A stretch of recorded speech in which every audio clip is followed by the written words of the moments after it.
એનો રિસર્ચ પહેલા જ કરીએ છીએ. તો આપણે જે પણ દવાઓ આપ જે રીતે લેતા હો છો તો ક્વોલિટીનો ઇસ્યુ એટલો બધો આવતો નથી. મોટાભાગે બહાર છે કોઈ બીજા સ્ટેજની એ લોકોનું કોમ્પ્લેક્સ બરાબર હોય અથવા તો એને એની કોન્ફિડન્સ ના હોય તો એની પર ફેલ હોય છે. ઘણી વખત નોર્મલ સ્ટેજના દવાઓ ફેલ થતી હોય છે. બાકી જે સિરીઝના સેન્ટરના અમારા ઓફિસર લેતા હોય છે તો મોટાભાગના જિલ્લામાં ક્વોલિટી હેલ્થ બહાર હોય છે. બીજું મારા રેગ્યુલર દાખલો આપો તો મારા ફાધર છે 83+ છે. તો એમને હાઇપરટેન્શન અને કોલેસ્ટ્રોલ તકલીફ છે. તો ડૉક્ટરે એમને એકદમ જોઈન કરી જતો ને ડૉક્ટર પાસે લઈ ગયો હતો. એટલે મોટા ડૉક્ટર હોય કારણ કે પોતે જવાબ અધિકારી છે તો એમને મોટા મોટા મૂકેલાની જવાબ લઈ લીધી. ફાધર મારી સાથે છે વતનમાં મારા ગામડે છે એટલે એક વખત તો દવાઓ બધી જગ્યાએ આપી. પછી ડિસાઇડ હોય પ્રવૃત્તિ ના હોય એટલે દિવસના પહેલા દરેકના કાઢી જતા બનતો હોય એ તમારા ભાવ બને બોલેલો ભાવ કાઢે ટોટલ કરે અને દિવસની કેટલા રૂપિયાની એવરેજ થાય છે એ કાઉન્ટ કરે. તો એમને કાઉન્ટ કર્યું આજે આ 4 વર્ષ પહેલા છે. તો જે બ્રાન્ડેડ દવાઓ ખાતા હાઇપરટેન્શન માટે કોલેસ્ટ્રોલ માટેની તો એની per day treatment cost almost 88 રૂપિયા હતી. 85 રૂપિયા. પછી અમને થોડી દવા મેં મૂકી દીધી બાકી જાતે કરી અને ધીમે રહીને થોડી દવા જાતે પૂછી કરી કાઢી. થોડા હું ફ્રીક્વન્સલી નહોતો જઈ શકતો. એક વખત છોકરીને આમ જોયું તો દવા બની ઓછી થઈ ગઈ. પછી એક અમને દરેક ઘણા માણસની એક ગણતરી હોય કે ન્યુટ્રિશન હોય કે હમણાં જે દિવસો એમને હાર્ડશીપ વેઠવી હોય તો કે આ ઉંમરે હું કેટલો પ્રોડક્ટિવ નથી.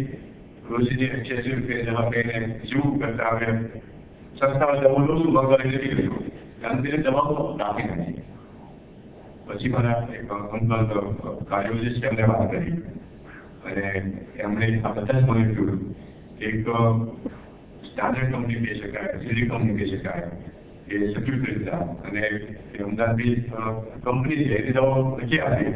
તો સેમ મોલેક્યુલ સેમ સ્ટ્રેન્થ અને એની પર ડે થેરાપી 18 રૂપિયા થઈ ગઈ. 88 માંથી 18 રૂપિયા થઈ ગઈ.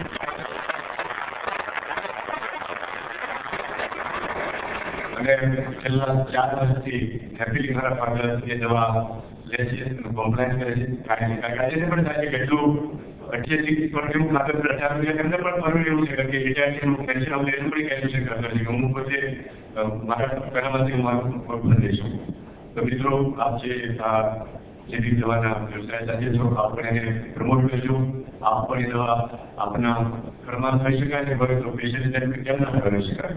બીજી વાત અમુક લીગલ વોર્નિંગ આપને તો અમુક દવા આપણે સબસ્ટિટ્યૂટ નહીં કરી શકીએ કારણ કે હજુ આપણને ઓથોરાઇઝેશન નથી કે આપણે તમે દવાઓ ડાયરેક્ટ સબસ્ટિટ્યૂટ કરી શકો કે ડિલિવરી કરીને આપી શકો. કારણ કે ટ્રક કોસ્મેટિક રૂલ્સના રૂલ 65 ની અંદર કોઈ બ્રાન્ડ નથી પડે તો એ આપ સીધું લેક્ચર પર પ્લાન ચેન્જ કરો એક ઓફેન્સ થાય. તો જ્યાં સુધી કાયદામાં પેમેન્ટ ના થાય સીધું નેચરલ પડે ત્યાં સુધી આપણે બધું બધી તો ડૉક્ટરની કન્સલ્ટ લઈ લેવી ડૉક્ટર પછી તમારા માટે પ્રયાસ કરે અને અમારે એક્સપેક્ટ દોડાવવા પડે કે તેની દવા ચેન્જ કરી. એટલે જ્યાં સુધી આપણને કાયદાનું જ્યાં સુધી બેટિંગ ન થાય સપોર્ટ ન થાય ત્યાં સુધી આપણે જે એને કાયદાના કોમ્પ્લાયન્સમાં રહીને પ્રમોટ કરીશું. જેથી કરીને અલ્ટિમેટલી આપણે આપણા દર્દી દુઃખી ભાઈ બહેનની એક સેવા કરી શકીએ.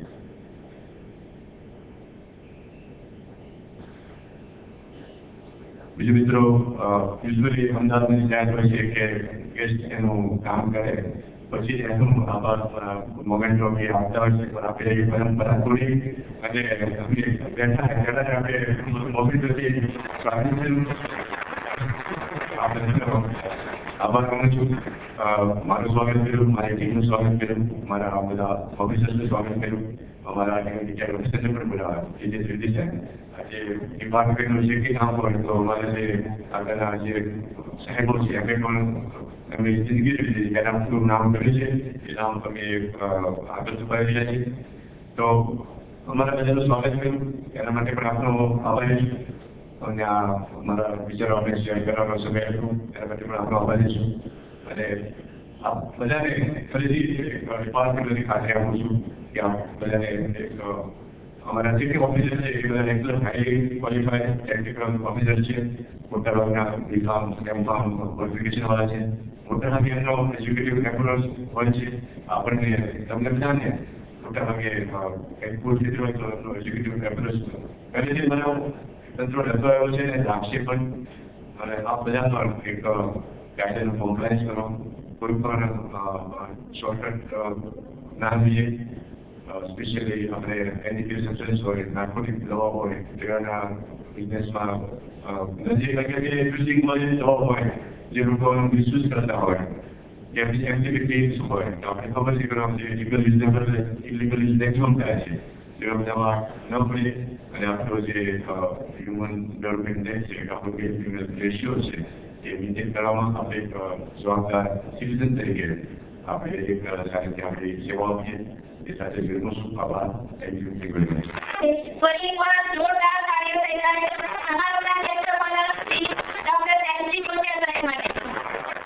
Thank you so much.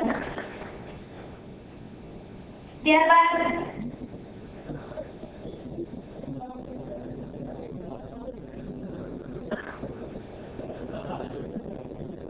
આદરણીય પ્રમુખશ્રી સુરેશભાઈ પટેલ આપણા ગુજરાત જનરલ મેડિસિન ઓર્ગેનાઇઝેશનના આભાર વ્યક્ત કરશે. ત્યાર પછી માત્ર મહેમાનો અને આપણી ઓથોરિટીઝ ને આપણા ગુજરાત રાજ્ય કારોબારીના મેમ્બર્સ અને આપણા રેજિમેન્ટરી માત્ર જમાવવા જશે. બાકીના ત્યાં ડિસ્ટર્બ નહીં કરે અને જમ્યા વગર કોઈને પણ જવા દેવાના નથી. હું 10 મિનિટમાં કાઉન્ટરની વ્યવસ્થા કરાવું છું. કરીશ શ્રી સુરેશભાઈ પટેલ, પ્રમુખ Gujarat general medicine organisation. Shri Sureshbhai Patel.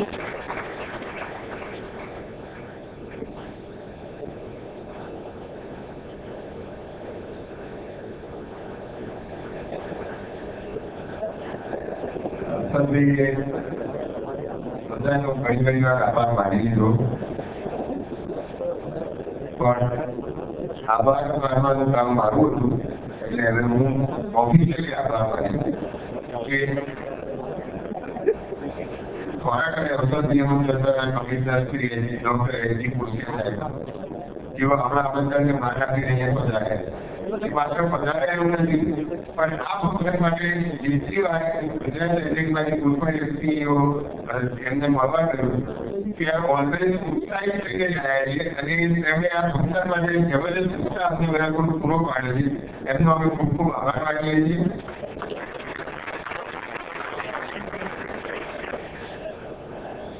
Shri Bharatbhai સોની સાહેબ, ડેપ્યુટી સેક્રેટરી આરોગ્ય અને પરિવાર કલ્યાણ વિભાગ, તેઓ પણ બહુ ઊંચી નોટિસમાં અહીંયા અમારા ફંક્શનમાં હાજરી આપી અને શોભામાં અભિવૃદ્ધિ કરી એ બદલ અમે તેઓનો પણ આભાર માનીએ છીએ. શ્રી કેજી ડોકિયા સાહેબ, ડેપ્યુટી કમિશનર ખોરાક અને ઔષધ નિયમન તંત્ર, તેઓ પણ અમારા આમંત્રણને માન આપીને અત્રે પધાર્યા અને ડાયસ પર બિરાજમાન થયા એ બદલ અમે એમનો પણ આભાર માનીએ છીએ.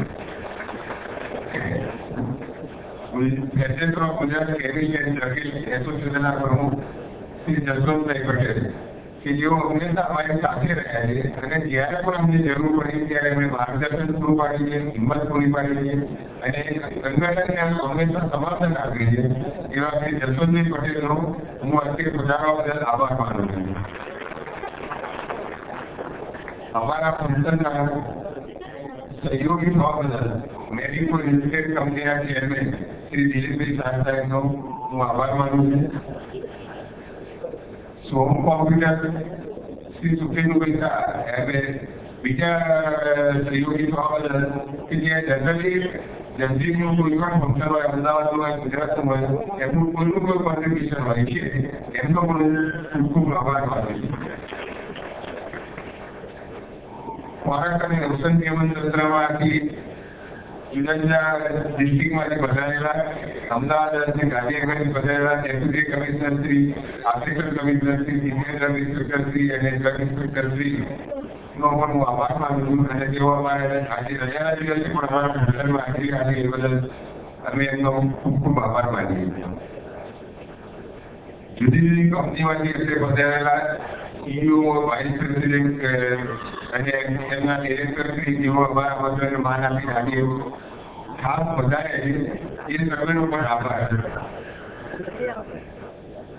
સમાજના ચેરમેન નરેશભાઈ, એસોસિએશનના chairman Vasantbhai, senior vice president Mahendrabhai, treasurer Shri Sanjaybhai, convener Shri Vimalbhai કે જે લોકો અમારી સાથે આ કામની અંદર સતત જોડાયેલા રહ્યા છે. આ ઉપરાંત દરેક ઝોનના પ્રમુખો કે જેમણે એમના ઝોનમાં અહીંયા બધાને હાજર રાખવા માટે બહુ સારી કાર્યવાહી કરી. કારોબારીના સભ્યો અને પ્રોટોકોલ ઓફિસરો કે જે આજે સવારથી અહીંયા ખડા પડે છે અને અહીંયા ફંક્શન બરાબર થાય એ માટે સતત પ્રયત્નશીલ છે. એમનો પણ હું આભાર માનું છું. છેલ્લે તમે બધા મહેમાન મિત્રો અહીંયા અમારા આમંત્રણને માન આપી અને હાજર રહ્યા એ બદલ તમારા સૌનો પણ ખૂબ ખૂબ આભાર. અને છેલ્લે સ્ટાફના જે સભ્યો છે એમણે આ ફંક્શન માટે પૂરા રાજ્યભરમાં જબરદસ્ત ઉત્સાહ જગાવ્યો હતો અને એનો સતત પ્રચાર કર્યો હતો. એ બદલ જે કંપનીના ફિલ્ડફોર્સના જે મેમ્બર્સ છે તેમનો પણ આભાર માનું છું. અને આ ફંક્શન બહુ સારી રીતે પૂરું કરવા માટે અમને સાથ આપ્યો એવા ગાંધી કોર્પોરેશનના શ્રી રાજેશભાઈનો પણ ખૂબ ખૂબ આભાર માનું. Thank you. ઓળખાતા લાગશે ત્યાં સુધી એક ખાસ મારી વિનંતી છે કે આપણને જ્યારે આ પ્રોગ્રામ કરવામાં જેની હિંમત સૌથી પહેલી આપી આટલા મોટા ખર્ચ ઘાટીમાં આવવું ને વિચારી ના શકાય. છતાં પણ જ્યારે હિંમત આપીને સૌથી પહેલી શરૂઆત કરી હતી આપણા દ્વિતીય સ્પોન્સર અને પ્રથમ સ્પોન્સરનો હું આભાર માનું છું ખૂબ દિલથી દિલીપભાઈ સાહેબનો, તેમજ સાયુના ગણરાજ્ય લઈએ અને દ્વિતીય સ્પોન્સર જે આપણા સુરેન્દ્રભાઈ સાહેબનું કોમ્પ્યુટર છે એને માત્ર 3 મિનિટની કેસેટ બનાવી છે એના પ્રોગ્રામને લગતી. માત્ર 3 મિનિટ, અમે પણ હજી 10 મિનિટ લાગે છે. 3 મિનિટની એમની આપણે કેસેટ જોઈશું. પછી પણ આપણે ઓથોરિટીઝને જમાડવાની છે, આપણે જમવાની બહુ વાત છે. આપણે પોતાની જનરલ એસોસિએશનની પણ થોડી એજન્ડાને લગતી વાતો છે, મિટિંગ છે, એ પતાવીશું. એ પછી 7:30 9:30 આપણે જેમ કહ્યું આપણો ભવ્ય ઓર્કેસ્ટ્રા કાર્યક્રમ છે અને તે પછી 9:30 થી 1 વાગ્યા સુધી ભવ્ય ગરબાનો પ્રોગ્રામ છે. બરાબર. અને અમદાવાદના મિત્રોને જણાવવાનું કે અથવા બહારથી કોઈ જો ફેમિલી લાયા હોય તો અહીંયા તકલીફ પડે એવી રીતે આપણે કરતું સમજી ત્યાં રાખો. હવે તમે ફોન કરીને બોલાવી શકો છો. 7:30 ડાન્સનો પ્રોગ્રામ થયા પછી 9:30 થી 1:30 વાગ્યા સુધી ગરબાના આપણી પાસે પાઠ છે. જેને પાઠ જોતા હોય એને આપણે અહીંથી પ્રી-એવોર્ડ કરીશું. ફોન કરી અને ઘરેથી બોલાવજો અથવા જયા પછી પાછા આવજો. બધી રીતે છૂટ છે. છૂટેલું કહીને માત્ર 3 મિનિટ હું આપું છું.